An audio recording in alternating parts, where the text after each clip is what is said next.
Yes, Lord, welcome to another episode of Cord in the Kitchen. If this is your first time, I'm glad you're here. Let's get cooking, y'all. What's going on, everybody? My name is Cordarrius. This is Cord in the Kitchen. So look, check it out. So the recipe that we got today is inspired by one of my favorite appetizers. I don't know if you have a Cheddars in your city or state or whatever. They are infamous, or they're very well known for their spinach dip, right?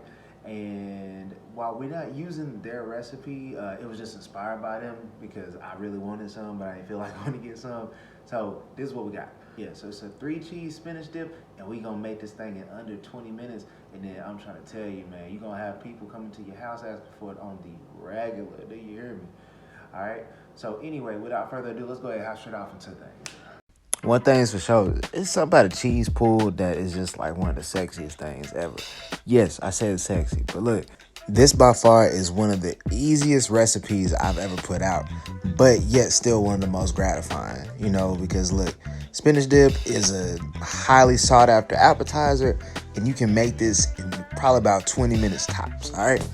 But first order of business, let's go ahead and get the spinach cooking. So you're going to add the whole bag of spinach on in there. Because look, you might have it almost wanting to spill out of the cast iron, but it's going to cook down and it's going to be a lot less than what you started with.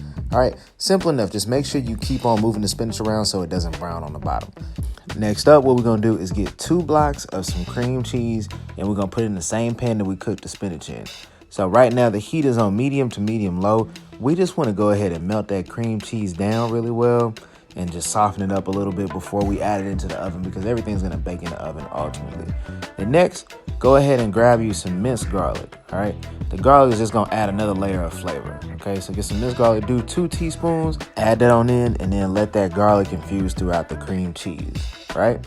Then next, go ahead and grab your whisk, because we want to slowly start breaking these blocks on down, all right? So that's what's going to make our dip for us. Listen, once you make this dip, people are going to be coming over to the crib like, ooh, where you get this from? Don't even worry about it. You ain't got to tell them where you got the recipe from.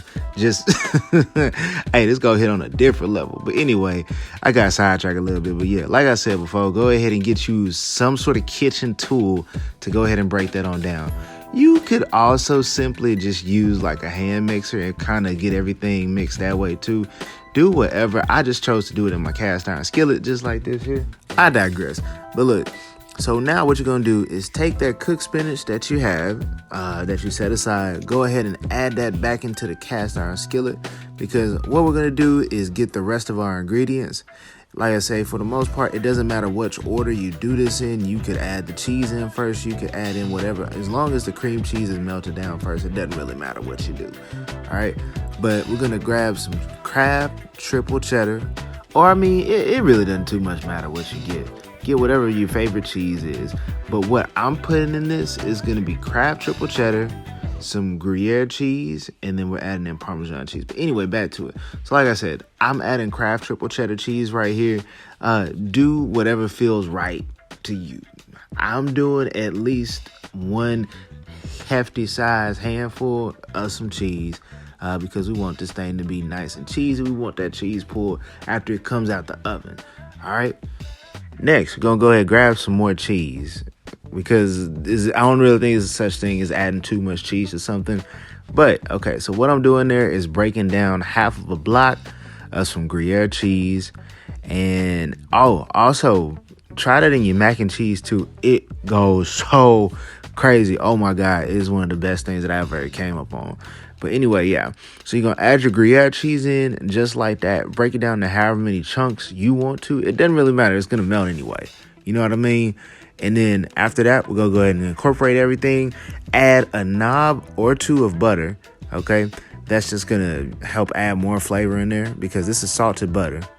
All right, and then to season it, it really doesn't take a whole lot. So you're going to start with garlic salt. You're going to add a little bit of garlic salt in there, about a teaspoon and a half, roughly. If you want to do it, do a little bit more, maybe a full tablespoon. All right, going to get some garlic powder. Add some garlic powder on in there as you see me sprinkling on in. And then also, you're going to get a little pinch of some onion powder. We're going to add a little bit of onion powder off in there too. And then, now, of course, we have it on the top. We're going to get everything stirred around so that way the flavor is throughout the whole dip. Real simple, right? Now, if you want to, and you're trying to cut back on the extra fat, not like you're really doing yourself a service by trying to cut back by not adding 2 knobs of butter, but it'll save you a few calories or whatever. But otherwise, yeah, we're going to go ahead and get that stirred in so that way the butter is throughout the mixture and everything. So you see the cheese is already beginning to melt because, again, our eye currently is on a medium-low setting, okay, because we don't want to burn the cream cheese on the bottom, right? By the way, make sure, and I forgot to mention this, preheat your oven to 400 degrees because that's what we're going to bake this cream cheese on. All right, and then you're gonna sprinkle some smoked paprika over the top just because paprika makes for great color, and smoked paprika adds a nice little smoky flavor to pair along with the cheeses and everything else. That is gonna be so lit. Then after you add the smoked paprika over the top, really all you got left to do is top it with some more cheese. Like, yeah, you get your favorite Parmesan. You can add some more triple cheddar. Don't really matter. Then we're going to put this into the oven, 400 degrees, for about 15 to 20 minutes. I'm going to take it out and then bam! You know what I'm talking about? There we go. There is the final product. Like, just look at that cheese bubbling. Oh, my God, man, please. Oh, yes, Lord. Yes, Lord. Yes, Lord. Oh, my God. Like, and the thing is, look, this is going to hit so different at your next girls' night, at the next whatever type of function you got going. It's a great appetizer for if you're trying to impress bae for the first time. Like, look, I made appetizers, then sit tight because, look, I'm bringing you some wine out. And look, sit tight. Also, I'm making steak dinner. By the way, for Valentine's Day, I'm going to do a Valentine's Day special.